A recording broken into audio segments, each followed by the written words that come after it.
श्रमिक युवा बेरोजगार संयुक्त मोर्चा के अध्यक्ष गोपाल दास वर्मा और इंद्रपाल शर्मा जी इस संगठन के ये वरिष्ठ प्रधान भी हैं और राष्ट्रीय राज्य पेंशनर महासंघ के ये महासचिव भी हैं। ये संगठन हमने 15 साल पहले बनाया था और आज फिर इस संगठन की आवश्यकता पड़ गई है। इस प्रदेश में हमारे इस संगठन में 200 के करीब कर्मचारी नेता हैं और एक ही संगठन है प्रदेश के अंदर ही जो सबके बारे में लड़ाई लड़ता है आया है। और आज ऐसा हो गया कि वर्तमान जो सुक्खू सरकार है वो मतलब जो है कर्मचारियों के साथ अन्याय कर रही है, कर्मचारी विरोधी फैसले ले रही है और जो है क्या नाम कर्मचारियों को एक पैसे का भी लाभ नहीं दे रही है।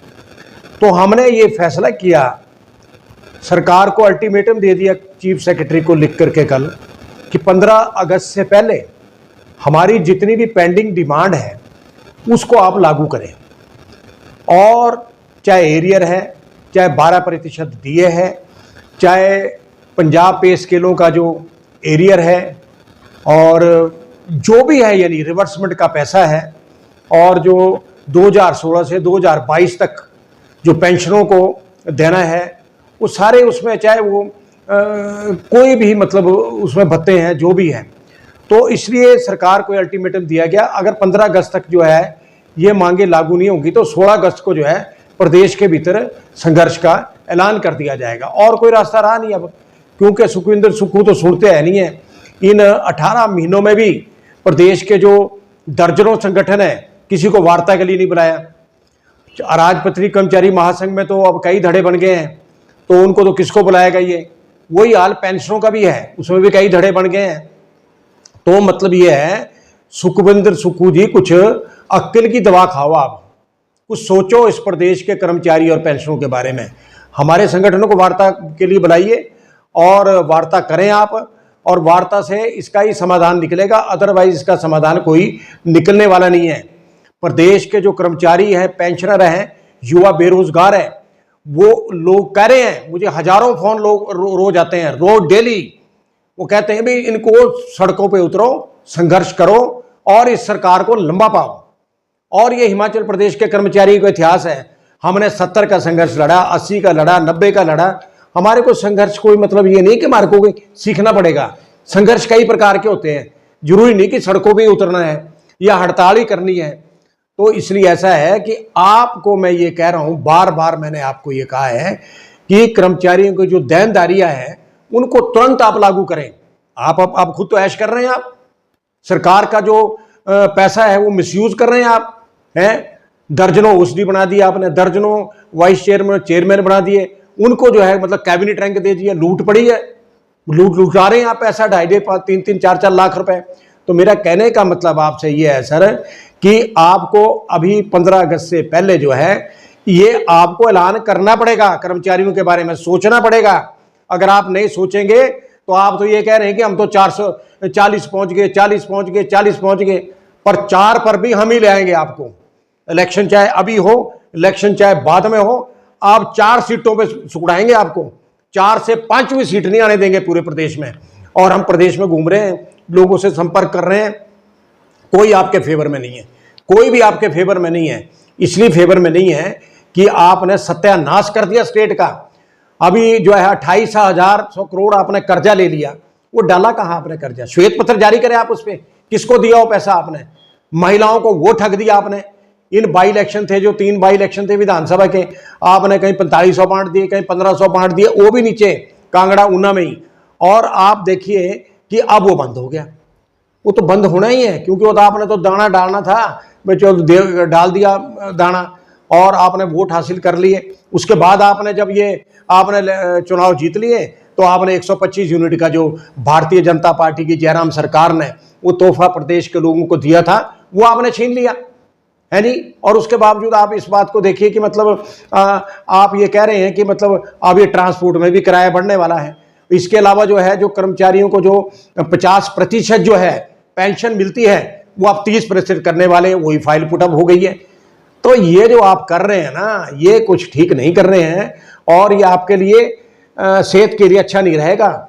आपने तो अपनी बीबी को एमएलए बना दिया, उसको भी पेंशन, आपको भी पेंशन। लूट मची है, लूटो जब तक लूट सकते हो, परंतु इस प्रकार की स्थिति नहीं चलने दी जाएगी। अब प्रदेश उच्च न्यायालय ने, हाई कोर्ट ने आदेश किए सरकार को कि जो पेंशनों का जो बकाया है वो 6% के हिसाब से दे इनको।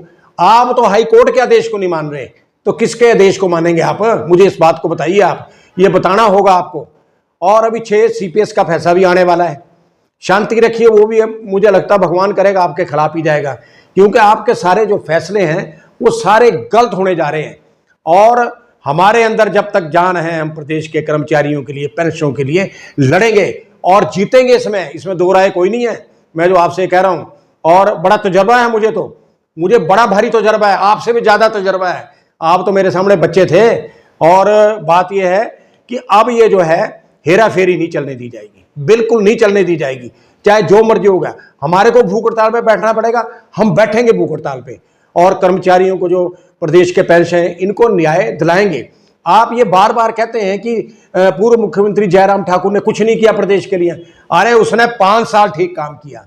और आप देखिए 2 साल पूरे प्रदेश में, अब देखिए जब हालात इतने खराब थे और कोविड फैल गया, ड्यूरिंग द कोविड जयराम ने अच्छा काम किया, किसी को नौकरी से नहीं निकाला, किसी को जो मतलब उसके, आप देखिए कर्मचारियों पेंशनों को जो वेतनमान दिए गए, तनख्वाहें दी गई, और जो डीए इंस्टॉलमेंट थी, डीए इंस्टॉलमेंट दी गई। और आप इस बात को देखो कि 2016 से जो पंजाब पे स्केल लागू किया, उसका भी उसने 50,000 कर्मचारी और पेंशनों को एरियर दिया, उसको कोसने का। उसने अच्छा काम किया। आज उसको प्रदेश के कर्मचारी और पेंशन जो है उसको याद कर रहे हैं। और आपने तो आते यार 10,000 आउटसोर्स के कर्मचारियों को निकाल दिया। क्या बात करते हैं आप? लोगों को कहाँ आपने रोजगार दिया? रोजगार के नाम पे आपने ठग दिया। और दूसरा फरमान आप जो ये जारी कर रहे हैं कि भाई जो रिटायर हो गए हैं उनको नौकरी पर रखा जाए 2 साल के लिए, तो इसका मतलब बेरोजगारों में तो आप लात मार रहे हैं। तो इसलिए ऐसा है, मुख्यमंत्री सुक्खू जी कुछ अक्ल की दवा खाओ, कुछ देखो कि प्रदेश के अंदर क्या हो रहा है, और जल्दी आपका जो है तख्ता भी पलटने वाला है।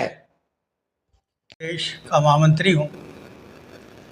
आज प्रदेश में सुखविंदर सिंह सुक्खू की सरकार का आए हुए 1.5 वर्ष से अधिक का समय हो गया है। इन 1.5 वर्षों के अंदर इस सरकार ने प्रदेश के करीब 4.5 लाख कर्मचारी और पेंशनर और अन्य जो वर्ग है सभी के साथ धोखा किया है। और झूठ के सहारे सत्ता पे आई ये सरकार 1.5 वर्षों के अंदर इसने शोषण का ही काम किया है। आज प्रदेश के सभी कर्मचारी वर्ग जो है इस सरकार से हताश है, निराश है। प्रदेश सरकार 6ठे वेतनमान की जो बकाया राशि है उसको देने की स्थिति में नहीं है। 12% जो है महंगाई राहत की किस्त जो है वो दे हो चुकी है, 4 और आने वाली है। और वर्ष 2022 का जो एरियर है जुलाई का वो पेंडिंग पड़ा हुआ है।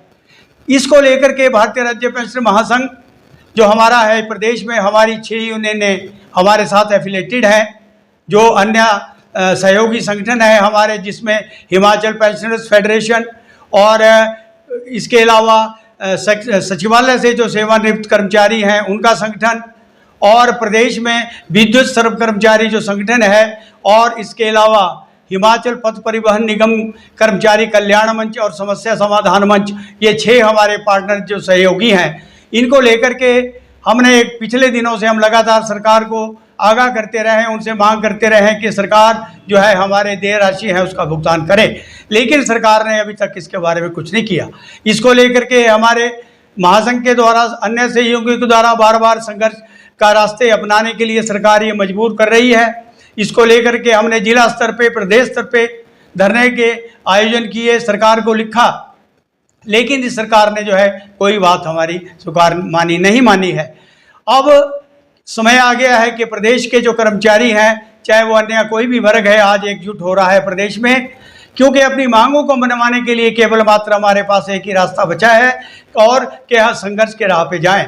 इसको लेकर के जो हमारे अन्य सहयोगी संगठन है उनसे हमारी वार्ता चल रही है, और 8-10 दिन के अंदर अंदर ही हमारी जो टॉप लीडरशिप है, जो हमारी 6 यूनियनें हैं, हम मिलकर के एक निर्णय लेने जा रहे हैं उसके ऊपर जो है हम संघर्ष का रास्ता जो अपनाएंगे वो रणनीति तय की जाएगी। हिमाचल पथ परिवहन निगम के जो हमारे कर्मचारी हैं, पेंशनर हैं, वो सड़कों पे उतर चुके हैं। इनको भारतीय राज्य पेंशनर महासंघ अपना पूर्ण समर्थन देता है और जो आगे आने वाला संघर्ष इनका होगा, हम सब मिलकर के साथ यूनियन जो है प्रदेश में जो है सरकार हमें मजबूर कर रही है, तो हम इसका आंदोलन करने से भी हम पीछे नहीं रहेंगे।